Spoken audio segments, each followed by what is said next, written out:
Bom dia, amado irmão, amada irmã. Eu espero encontrar-o bem em nome de Jesus.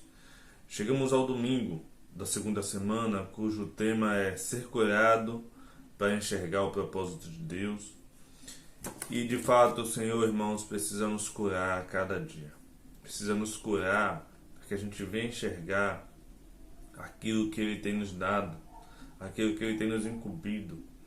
O apóstolo sempre ele comenta, né, na palavra, né, quando ele está compartilhando da sua oração ao Senhor, perguntando ao Senhor: Senhor, qual é o meu papel na igreja? Né? Qual é a minha função de fato? E esse, irmãos, precisa ser o nosso rogo ao Senhor a todo momento. Senhor, qual é a minha função? Qual é o meu papel? Porque, querido irmão, querida irmã, quando temos clareza qual é a nossa função, nós passamos a servir ao Senhor com o coração puro.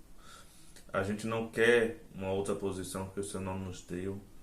E nem servimos a aparência, à vista, com o objetivo de ser visto pelos homens, ou de ter uma preeminência, né, uma posição, um status, com objetivo próprio.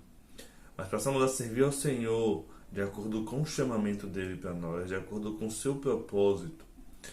Que o Senhor, irmãos, venha nos revelar o reino e a sua vontade.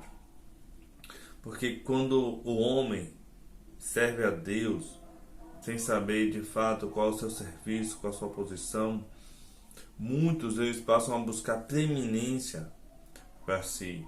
Eles passam a buscar uma posição, né, passam a buscar ser visto, ter a glória para si. Mas, irmãos, precisamos perceber e seguir o caminho do Senhor, que mesmo sendo Deus, ele se esvaziou e assumiu a forma de servo, né? E ele foi obediente até a morte, irmãos, e morte de cruz. Então, o caminho do nosso serviço precisa ser o caminho da cruz, o caminho da obediência ao Senhor e o caminho do amor ao propósito de Deus, a Cristo e à igreja. Em Mateus capítulo 20, a gente vê aqui os discípulos eles brigando por posição. Nós vimos nos últimos dias que o Senhor ele nos chamou e nos assalariou para trabalhar na sua vinha. E ao final, irmãos, dessa era, o Senhor ele vai nos recompensar. Então, irmãos, a nossa recompensa não está nessa terra. A nossa recompensa está nos céus. O Senhor pode até, irmãos, nos recompensar nessa terra. Mas, irmãos, o nosso foco é que quando Cristo volte, Ele venha nos recompensar. Em Mateus 20, capítulo 20, a gente vê aqui um exemplo que a gente não pode seguir, né? Um exemplo que o Senhor venha a nos lavar, que o Senhor quer lhe dar, irmãos. Então se chegou a ele a mulher de Zebedeu com seus filhos e, adorando-o, pediu-lhe um favor. Perguntou ele: o que queres? Ela respondeu: manda que no teu reino estes meus dois filhos se assentem um à tua direita e outro à tua esquerda. Mas Jesus respondeu: não sabeis o que pedis. Podeis vós beber o cálice que estou para beber? Responderam: podemos. Então lhes disse: bebereis o meu cálice, mas assentar-se à minha direita e à minha esquerda não me compete concedê-lo, porém para aqueles a quem está preparado por meu Pai. Irmãos, esse foi o pedido, né? Senhor, assentar um à tua direita e à tua esquerda. Senhor, eu quero a honra, eu quero que meus filhos tenham a honra. Irmãos, o que é que você tem buscado na igreja, no seu serviço ao Senhor? Quando você serve ao Senhor, você tem servido para agradar a Deus? Você tem servido como um servo dos seus irmãos? Ou você tem servido para ser visto, porque tem uma posição de destaque?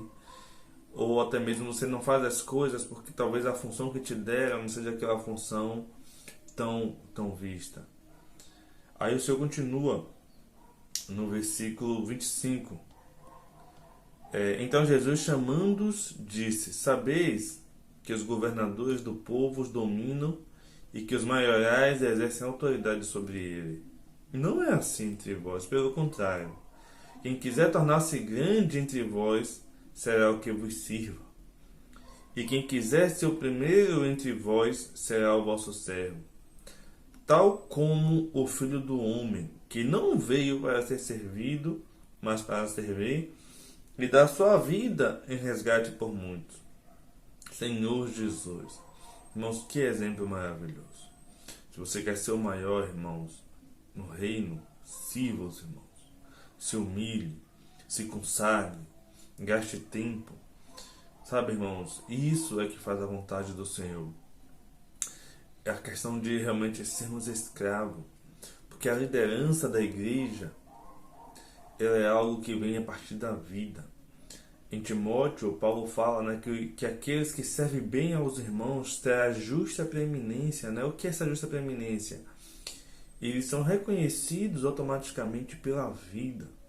Quando você passa a servir, a vida de Deus é quem vai designar cada um de acordo com a sua função, com o exercimento. Né? Então, ser líder na igreja é você ser escravo dos irmãos, é você servir aos irmãos pela vida, irmãos.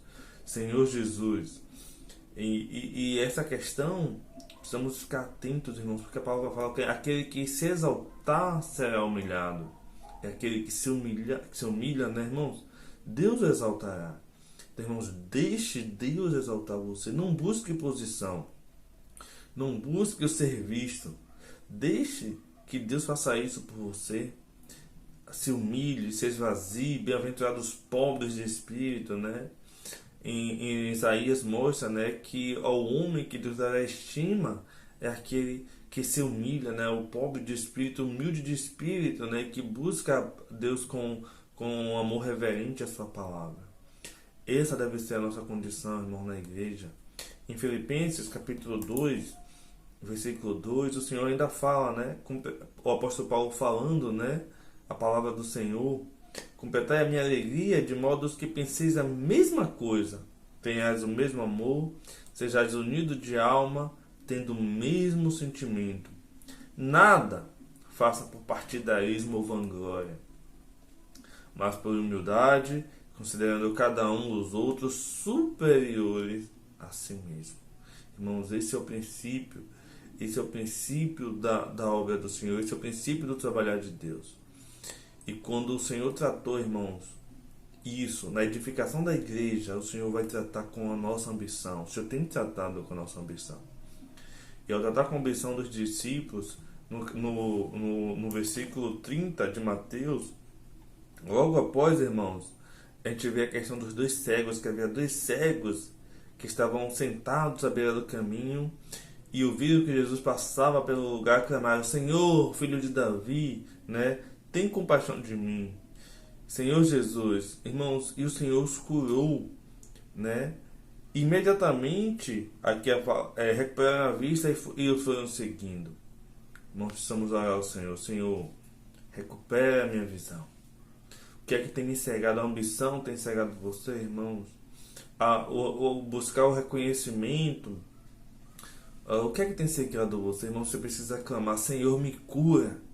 Senhor, cura a minha visão, para que eu possa ver o teu reino, para que eu possa ver a edificação da igreja, para que eu possa fazer a tua vontade. Irmãos, esse é o princípio da obra do Senhor, que o Senhor venha nos curar, o Senhor venha curar a nossa visão. Amém? Eu gostaria de terminar esse vídeo com oração, mas antes, eu gostaria de te pedir que deixe o seu like e se inscreva no nosso canal. Senhor Jesus, Senhor, nessa manhã, Senhor, o Senhor possa vir nos curar. Cura nosso coração, Senhor, de tudo aquilo que tem afetado, que possa estar tomando nosso coração. Cura nossa visão, Senhor. Não queremos estar cegos, mas de fato, Senhor, nos mostra, ó Senhor, o teu querer, a tua vontade. Mostra a nossa função na igreja, aquilo, Senhor, que o Senhor nos designou. Abençoa quem me ouve, a sua família, o seu dia. Senhor, o Senhor possa estar edificando a tua igreja. Senhor, manda trabalhadores com coração humilde, um coração de servo, Senhor, para a tua seara, para trabalhar nessa obra que o Senhor designou. Ó Senhor Jesus. Um bom dia, querido irmão, querida irmã. Jesus Cristo é o Senhor.